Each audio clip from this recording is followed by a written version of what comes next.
Hi, my name is Byron. I'll be looking at the housing economy. My thesis is about providing an adaptable and affordable solution to Christchurch's housing problems. This is a mind map of how my thesis will go. There is a shortage in housing in Christchurch. The situation now is 6,000 homes demolished, 350 hectares of damaged land. In the future, 36,000 workers will be coming in next year, and the population growth will see 40,000 houses needed by 2040. From there, I looked at the demographic trends and the future housing supply. This part of the research showed incongruencies between the two. I will elaborate on this later. Christchurch housing stock is made up of 74% single detached and 22% multi-units. There's a lack of choice here. We need more housing types to choose from. But where and what type? The total estimate of housing needed by 2013 from incoming workers is 26,000.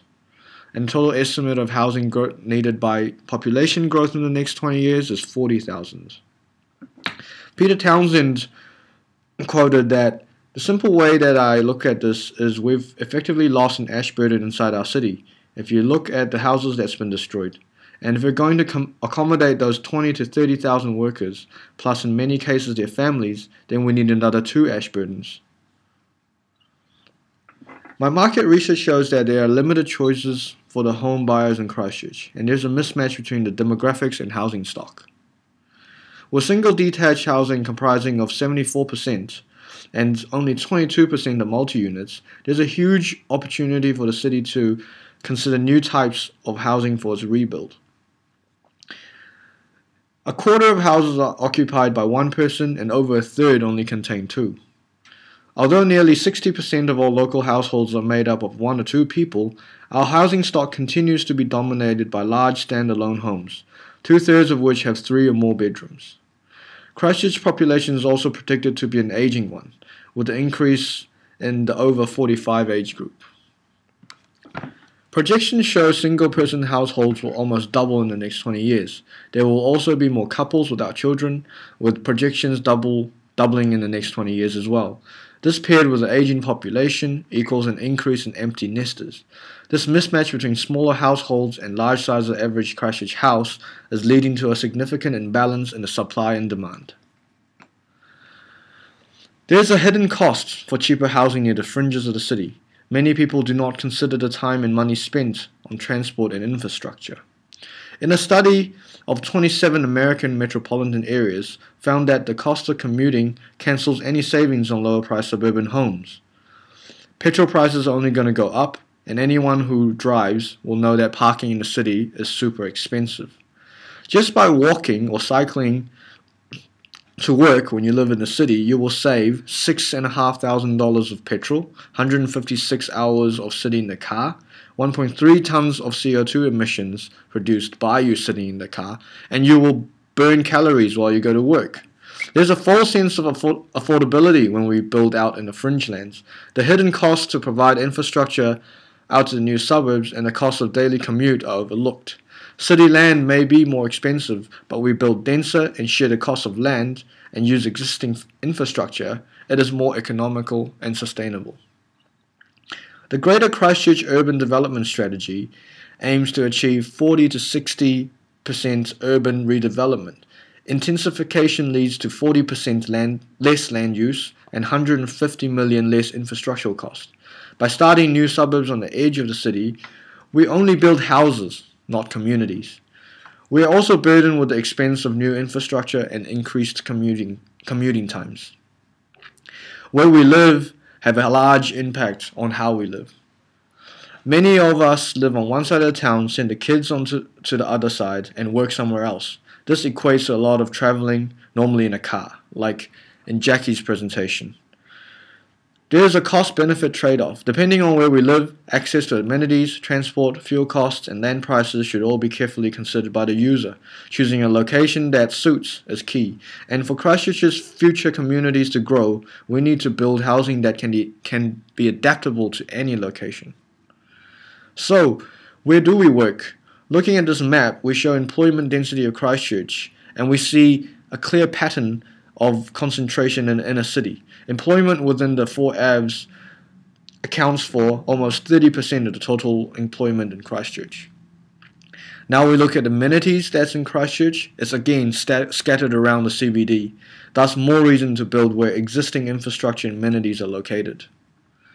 However, when we look at the land rezoned for future developments during the last 18 months, around 2,000 sections, they are scattered around the outer edges of the city. The ones near the city centre are smaller lots and few in between. The greater concern is that developers indicate up to 3,000 greenfield sections released in the market next 2 years in Christchurch City. The majority of these will be southwest and Belfast areas. Proposed lots are all at fringe locations. It goes against the plan for a more compact city.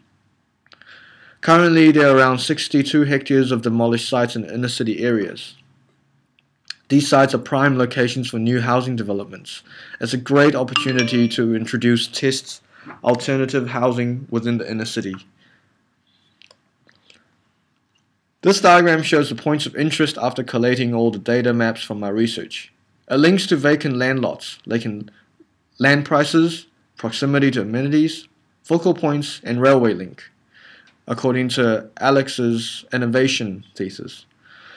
These areas, not limited to, are possible sites for future housing redevelopments. From these areas, I've chosen 2 sites for my housing case studies. The first one is located in the inner city site for housing demonstration proposed by the CCDU plan. The second is a suburban site within David's Green Zone and Jackie's transport interchange, and also adjacent to Praveen's Education Mediatek in the suburbs. The site 1 will give us mixed typology according to the CCDU demonstration site. The targets indicate the amount of housing and commercial units when the site is fully developed in 2030. Site 2, it will be housing for working couples and smaller family typologies, medium density and suburban type, adjacent to the green energy hub, the transport hub, and the education mediatek. So this part summarized my research to inform a design proposal. We have an urban strategy to encourage inner city living. We have an economic argument to prove inner city living can be more economical and sustainable. So we need to provide more choices in the housing market for different user groups. What makes a house? The programs are divided into small, medium, large units. The adaptability of programs and sizing for different user groups are important. The design needs to be adaptable to change, i.e. grow or shrink according to the user requirement. Examples of unit combinations show the adaptability of this housing system. It can grow from a small modules to something that's medium-sized or a full-fledged house, or vice versa. It can shrink as well. These basic units are the basis of the housing system. There are many different combinations possible.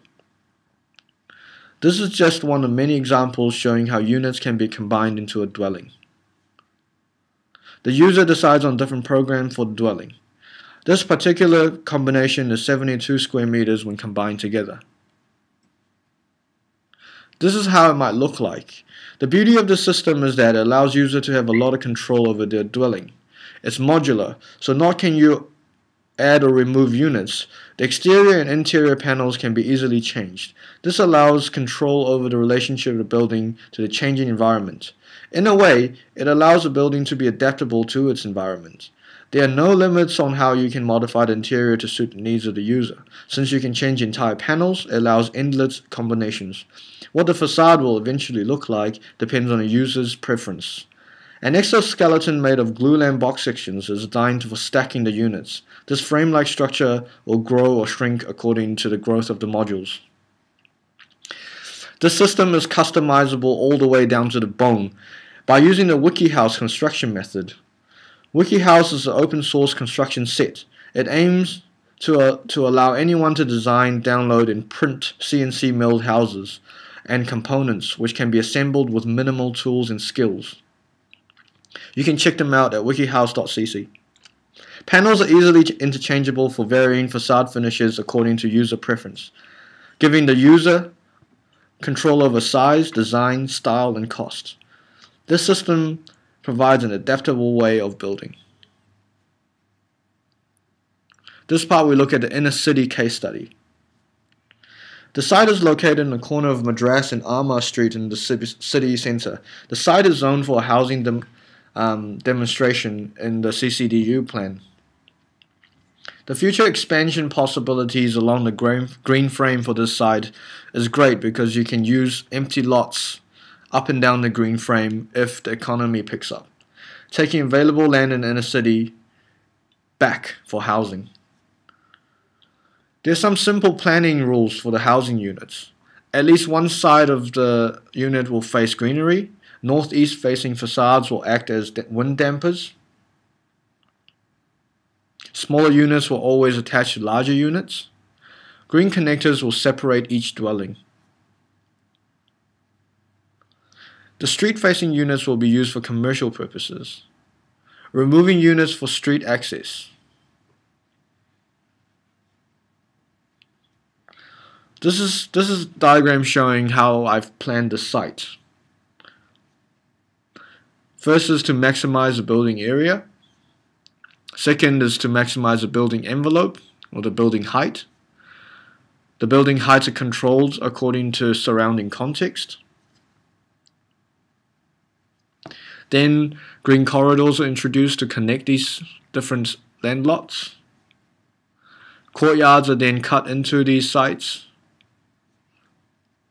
Units are then distributed in the site, the bottom level for commercial uses and the upper levels for housing. This is one scenario of the unit layout when it's fully developed. Assuming the economy is optimistic for the next 20 years, the inner city development will adapt to the change and grow over time. It can also grow vice versa if the economy declines. So starting next year, 67 dwellings per hectare, 2015, 2020, and 2030 when it's fully developed. This is what the housing development may look like in 2030. The commercial spaces on the ground level can be seen facing the street. There are green facades on the northeast to provide wind dampening and diffuse daylighting. This is a view from the courtyard facing the green frame. We can see that the organic growth forms the development. It can be ever changing. Thank you.